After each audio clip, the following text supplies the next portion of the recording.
নমস্কার সম্মানীয় দর্শক মণ্ডলী, সম্মানীয় শিক্ষক সাথী। টেট ইস্যুতে শিক্ষা ব্যবস্থা এবং শিক্ষকদের স্বার্থ উভয়ের কথা মাথায় রেখে একটা ভারসাম্যপূর্ণ প্রতিবেদন জমা দেওয়ার জন্য 3 বিচারকের একটা উচ্চ স্তরের কমিটি গঠন করা উচিত। আগামী 15 ডিসেম্বর ভারতবর্ষের সংসদে এটা উঠতে চলেছে এবং বিভাগীয় মন্ত্রী এর উত্তর দেবেন বলে জানতে পারছি। চলুন পুরো ব্যাপারটা আপনাদের সঙ্গে আলোচনা করি। আমি শিবরাম সরকার, নিমতিতা দর্শন।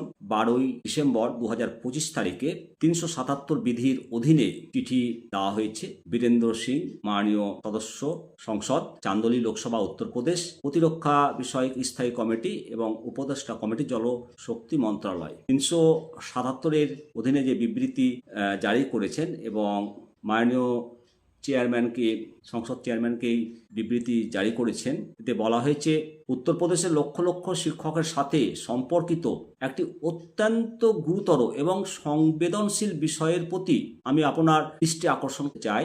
সাম্প্রতিক এক আদেশে নিযুক্ত ইন সার্ভিস শিক্ষকদের টেট পাস বাধ্যতামূলক করা হয়েছে এবং ব্যর্থ হলে তাদের চাকরি হারাতে হতে পারে। এই আদেশটি 10-15 বছর ধরে কর্মরত শিক্ষকদের জন্য অত্যন্ত উদ্বেগজনক পরিস্থিতি তৈরি করেছে, যাদের অনেকেই অবসরের কিছুদিনের মধ্যেই রয়েছে অবসরের দ্বারপ্রান্তে।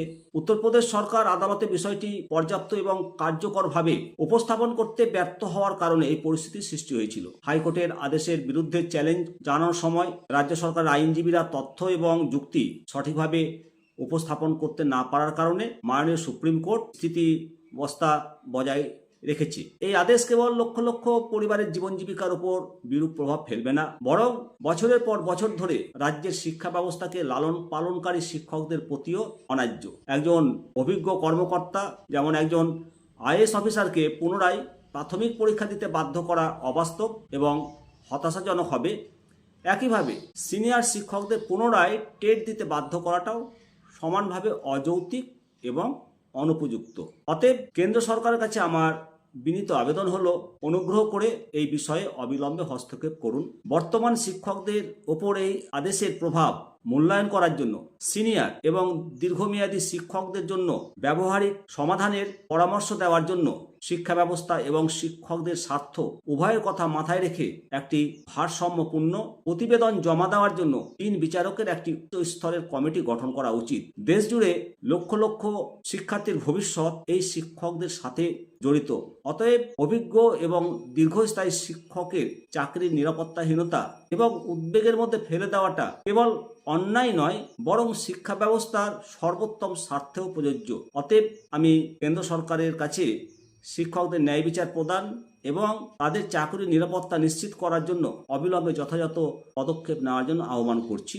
আন্তরিকভাবে সাইন করেছেন মাননীয় সংসদ সদস্য বীরেন্দ্র সিং মহাশয়। অতএব বুঝতে পারছেন যে 15 ডিসেম্বর সংসদে অত্যন্ত ভাইটাল জিনিস আলোচনা হতে চলেছে। আমরা অবশ্যই সংসদের টিভিতে আমরা নজর রাখবো এবং প্রয়োজনীয় আপডেট আপনাদেরকে দেব। অবশ্যই আপনারা সবাই কমেন্ট করবেন কমেন্ট সেকশনে, no TET before RTE act.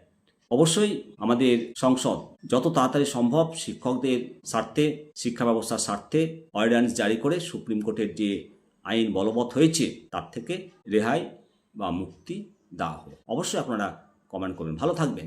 জয় হিন্দ, জয় ভারত।